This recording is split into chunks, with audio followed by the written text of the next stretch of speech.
దేశంలో బీజేపీ విద్వేషాలు రెచ్చగొడితే ఆ విద్వేషాల బజార్లో ప్రేమ దుకాణం కాంగ్రెస్ తెరిచిందన్నారు రేవంత్ రెడ్డి. మైనారిటీల హక్కుల కోసం పోరాడేది నిలబడేది కాంగ్రెస్ మాత్రమేనని చెప్పారు. కొడంగల్లో పర్యటించిన ముఖ్యమంత్రి ఇఫ్తార్ విందులో పాల్గొన్నారు. అంతకుముందు హెచ్ఎండిఏ పరిధిలో రోడ్ల విస్తరణ, నిర్మాణంపై కీలక రివ్యూ నిర్వహించారు సీఎం రేవంత్ రెడ్డి.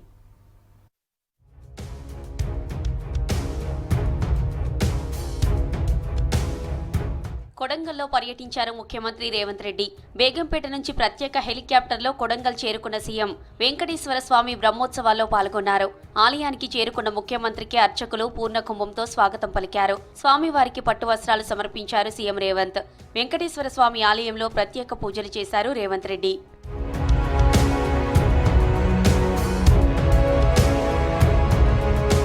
కొడంగల్ పట్టణంలోని ఓ ఫంక్షన్ హాల్లో కాంగ్రెస్ ఆధ్వర్యంలో ఏర్పాటు చేసిన ఇఫ్తార్ విందులో సీఎం రేవంత్ రెడ్డి పాల్గొన్నారు. దేశంలో ముస్లింల గురించి ఆలోచించేది కాంగ్రెస్ మాత్రమేనన్నారు రేవంత్. దేశంలో బీజేపీ విద్వేషాలు రెచ్చగొడితే ఆ విద్వేషాల బజార్లో కాంగ్రెస్ ప్రేమ దుకాణం తెరిచిందని చెప్పారు.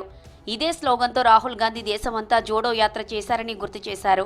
కొడంగల్ ముస్లిం సోదరులకు ఏం కావాలో చెబితే మీ సమస్యలను తీర్చుతానని హామీ ఇచ్చారు రేవంత్. కాంగ్రెస్ పార్టీ ये कम्युनल फोर्सेस के खिलाफ लड़ने में कांग्रेस पार्टी हमेशा आगे रहेंगे। राहुल गांधी जी ने भारत जोड़ो यात्रा में एक ही बात कहा, नफरत की बाजार में मोहब्बत की दुकान खोल रहा है। हम लोग हिंदू मुसलमान एक होकर इस देश को बचाने का, इसको मुल्क को बचाने के लिए हम कोशिश जारी रहेंगे। భవిష్యత్తు అవసరాలకు తగ్గట్లు రోడ్ల నిర్మాణం, విస్తరణ చేపట్టాలని అధికారులను ఆదేశించారు ముఖ్యమంత్రి రేవంత్ రెడ్డి. రాజధాని నగరంతో పాటు హైదరాబాద్ రోడ్ డెవలప్మెంట్ కార్పొరేషన్ ఆధ్వర్యంలో చేపడుతున్న అనుసంధాన రహదారుల నిర్మాణంపై కమాండ్ కంట్రోల్ సెంటర్లో సమీక్ష నిర్వహించారు ముఖ్యమంత్రి రేవంత్ రెడ్డి. ఈ సందర్భంగా 49 రోడ్ల నిర్మాణం, విస్తరణపై ముఖ్యమంత్రి పలు సూచనలు చేశారు. వివిధ ప్రాంతాల మధ్య అనుసంధానత పెంచడం, ప్రజలు ఎటువంటి అవాంతరాలు లేకుండా రాకపోకలు సాగించేందుకు వీలుగా రహదారుల నిర్మాణాలు ఉండాలన్నారు సీఎం. ఆయా రహదారుల నిర్మాణంతో ప్రయాణికుల ఇబ్బంది తొలగిపోవడంతో పాటు సమయం ఆదా అవుతుందని చెప్పారు. రోడ్ల విస్తరణకు భూసేకరణ చేపట్టాలని, అవసరమైతే ఎక్కువ పరిహారమైనా వెనకాడొద్దని చెప్పారు.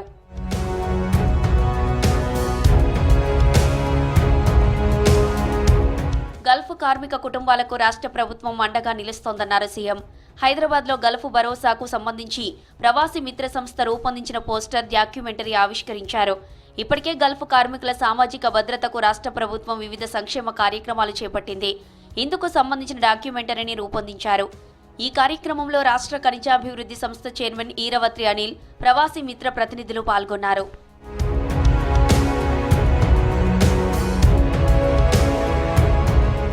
బీఆర్ఎస్ హయాంలో చేసిన అప్పులను లెక్కలతో సహా ప్రకటించింది సర్కార్. తెలంగాణ ఏర్పడే నాటికి రాష్ట్ర అప్పు 90,161 కోట్లు ఉందని తెలిపింది.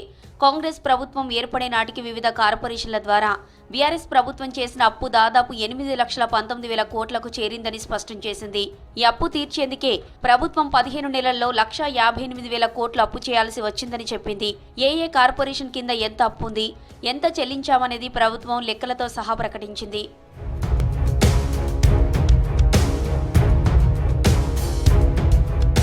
రేపు సాయంత్రం సూర్యాపేట జిల్లా హుజూర్ నగర్లో రేషన్లో సన్నబియ్యం పంపిణీ స్కీమ్ను ప్రారంభించనున్నారు సీఎం రేవంత్. ఈ పథకం కింద బీపీఎల్ రేషన్ కార్డుదారులకు సన్నబియ్యం అందించనుంది ప్రభుత్వం. ప్రస్తుతం రాష్ట్రంలోని 2,81,00,000 మంది రేషన్ కార్డుదారులకు దొడ్డు బియ్యం అందిస్తున్నారు. దీనికి బదులుగా దేశంలోనే తొలిసారిగా సన్నబియ్యం పంపిణీ చేయనుంది ప్రభుత్వం.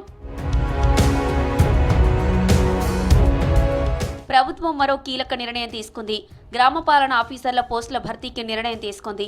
ఈ మేరకు 10,954 పోస్టుల భర్తీకి ఉత్తర్వులు జారీ చేసింది. ప్రతి గ్రామానికి ఓ రెవెన్యూ అధికారిని నియమిస్తామని ప్రభుత్వం ఇప్పటికే ప్రకటించింది. ఈ మేరకు భర్తీ ప్రక్రియను మొదలుపెట్టింది.